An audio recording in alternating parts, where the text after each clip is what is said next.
A couple weeks ago I made a video about final bosses in video games. I told you about some final bosses that I thought were really disappointing and ended the game on a sour note.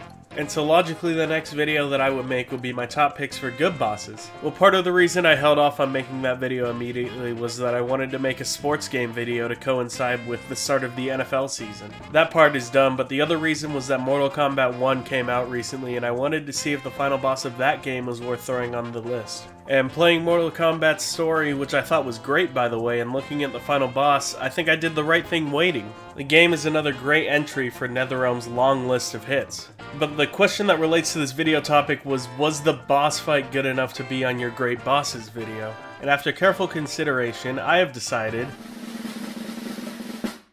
no. But the game is still really good. And with that out of the way, let's get this list started. For these bosses, I wanted to choose some bosses that don't immediately come to the typical gamer's mind as a great boss, but I still feel like they were top notch. And once again, it goes without saying, but there's a major spoiler warning that comes with watching this video.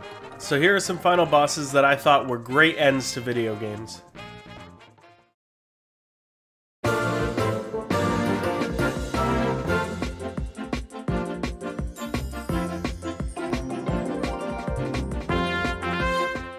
Kirby's Return to Dreamland is a game that I haven't touched for the better part of a decade. I think I replayed it like 6 years ago or something, but it's been a long time. But I haven't neglected to play Return to Dreamland because it's a bad game. I'm just out of the age and the skill group that Kirby games are really marketed for. I don't think it's a wild remark at all to say that Kirby games are too easy for any real gamer to get into once they start to mature. But as far as plot, game layout, and style goes, I think that Magolor is one of the best final bosses for a Wii game that I've ever played. A problem that I constantly ran into in Kirby games when I played them a lot as a kid was the abundance of free space that every level had. It almost felt like every boss or enemy had a part of the screen that you could abuse to stay safe for the whole fight. Magolor, or at least in a second form, attacks you from all angles and doesn't give you much downtime compared to every other boss in the game.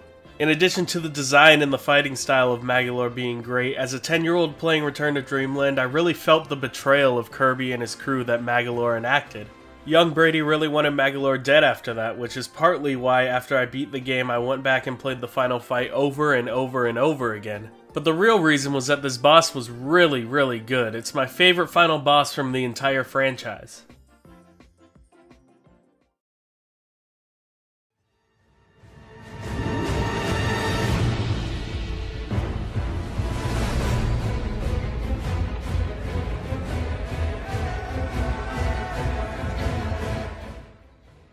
Resident Evil 4 is my favorite survival horror game, and it's been like that for a long time. Great story, great gameplay, great voice acting.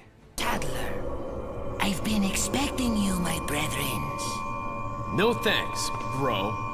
My, we've got a feisty one. Okay, maybe not. Better voice acting than Silent Hill, and most importantly, characters that you can actually get behind. Personally, I'm part of a large group of people that want Leon Kennedy to make an appearance as DLC for Mortal Kombat NetherRealm. So the final boss of the game is Osmond Saddler, the leader of Los Illuminados, the Enlightened Ones. You come across him a couple times in the game throughout cutscenes, but you never face him head-on until the end of the game. And when you get to the top of the steel tower and save Ada, you see Saddler and he begins his transformation, and it's absolutely terrifying.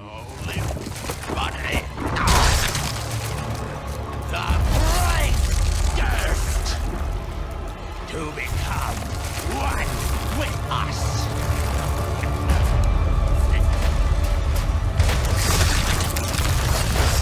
You require absolution.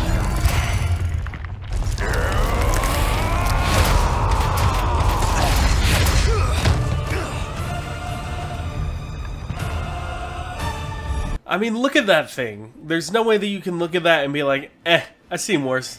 I mentioned in an earlier video that I'm a huge fan of the old Zelda games. Y'all remember how terrifying Goma looked in the Deku tree at the start of the game?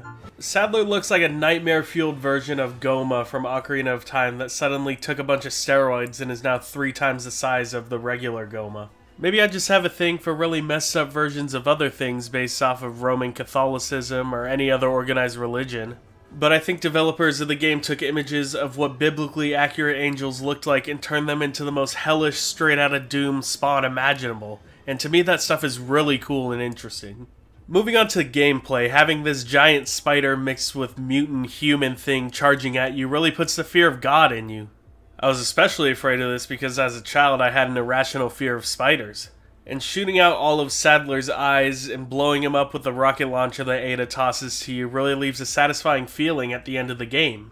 I consider Resident Evil 4 the final and the best true survival horror Resident Evil game, or at least the last one until Biohazard came out. And having Sadler as the final boss really put a bow on top of this game altogether. I love Resident Evil 4, and I'm super excited for Ada Wong's DLC coming out really soon.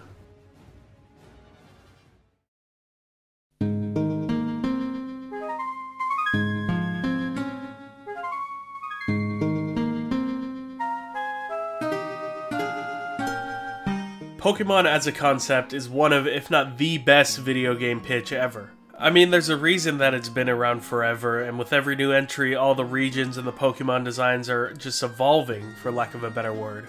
But if there's one thing that I can knock every modern Pokemon game post Heartgold and Soulsilver for, it's definitely the lack of a challenge. I think one of the reasons that the concept of a Nuzlocke and a randomizer even exists in the first place is to make the game a much bigger challenge to increase replayability among an older audience. So in Pokemon Heartgold and Soulsilver, you encounter the fight with Trainer Red on top of Mount Silver, and his team is stacked. I mean, a level 88 Pikachu off rip?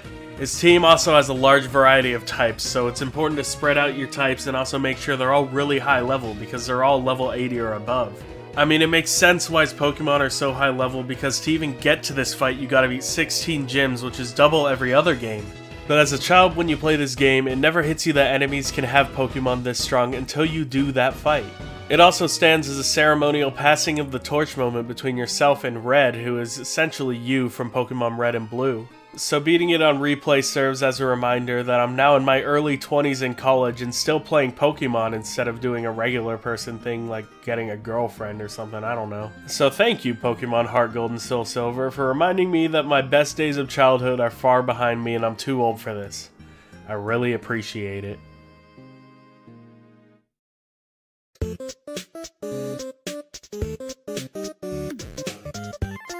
We've been through 3 of the 5 bosses that I wanted to make a section for, but I want to also have a little lightning round of bosses that I think are also really good boss fights. From Enter the Gungeon, take your pick. Dragon, Dragon Mark II, and the Lich are all really good bosses. From Super Smash Bros., Master Hand, the classic. The Radiance from Hollow Knight, Ori's a Better Game, Fight Me. Obviously Sans and Flowey from Undertale, but yeah, you guys already know that, let's move on.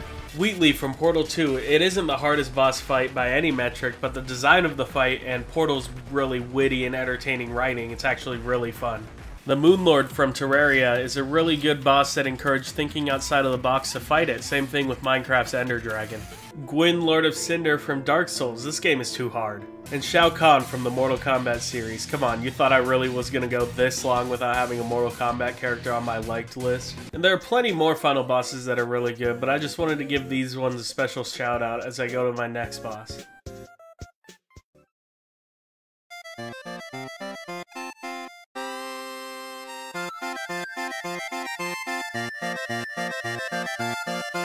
King K. Rool, baby. Now everybody knows Donkey Kong Country is a timeless and undisputed classic, right? But this game is hard as shit, especially being a Nintendo game. If I had a gun to my head and the dude holding it told me I had to beat the minecart level in 5 tries, I'm just gonna sit there on the ground and accept my fate. But difficulty aside, the environments and level design of Donkey Kong Country games are all incredibly good. And the music, man, that shit is good. Going from a 2D Mario game to a Donkey Kong Country game is like walking down a Hollywood film set into the middle of the Amazon rainforest. It's that drastic of a change. And the fight against King K. Rool at the end of Donkey Kong Country is just the cherry on top of a phenomenal game. The music is so upbeat and happy, and then King K. Rool jumps on the stage. And even though he's supposed to be the big baddie, I always kind of thought of him as more of the Dr. Doofenshmirtz type of charming enemy. He jumps around the screen and throws his cannonballs and his crown at you, but my favorite thing is when you jump on his head and he just goes, "Wah!"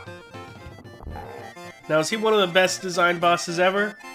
Probably not. Is the plot of Donkey Kong Country as good as whatever somebody else's favorite game might be, like Mass Effect? Definitely not. Is he the hardest boss? Yeah, maybe, but like that minecart level, man, he ain't that minecart level. But nonetheless, for the charm, the music, and the overall swagger, he gets a 10 out of 10 for me.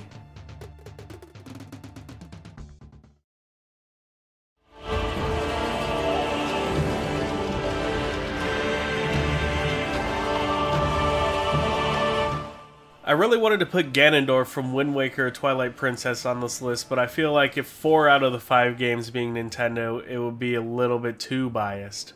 You know what I mean? Like, I want this list to have just the right amount of Nintendo bias. So that's why for the 5th and final boss on this list, I wanted to go with a boss from a game genre that was heavily inspired by The Legend of Zelda, which is Souls-like games. Now, I've gone on record saying that I don't enjoy playing Souls-like games, so through polling my friends on Messages and Discord, I got what every one of them seems to agree is the best boss out of any Souls-like game, which is Ishin the Sword Saint from Sekiro Shadows Die Twice. And I have to say, I could not agree with them more. The main drawback that I have with Souls games was that I never felt like my hits did anything. Apart from the occasional stagger, unless you get a backstab, your swings don't do anything until you kill someone, other than make the health bar go down. It's the same reason I don't like MOBAs like League of Legends or Smite. It feels like more of a damage check than an actual fight. But with Sekiro, the combat mechanic is actually way more satisfying than any of the other games that FromSoft has ever made. You're always dancing around and blocking hits until you get the chance to parry and go in for a lethal stab or slash. It almost feels like it's an interpretive dance. The fight with Ishin takes this mechanic and enhances it in the only way that it can really be enhanced, which is extremely flashy and devastating attacks that leave small windows open for punishing. It's easily the hardest boss on this list, and Ishin might be the hardest boss of all time. I know I said I wanted to keep this list off the beaten path and talk about some bosses that I think didn't get enough love, but Ishin is simply such a good boss fight that I can't make this video without having him in it. I mean, think about it. He's so good that you have a guy who openly doesn't like Souls games telling you that this is a really good fight. Like, that should be enough proof in itself. But yeah, really good fight, really good mechanics, and I wish they would just make a game like Sekiro instead of stupid-ass Armored Core 6.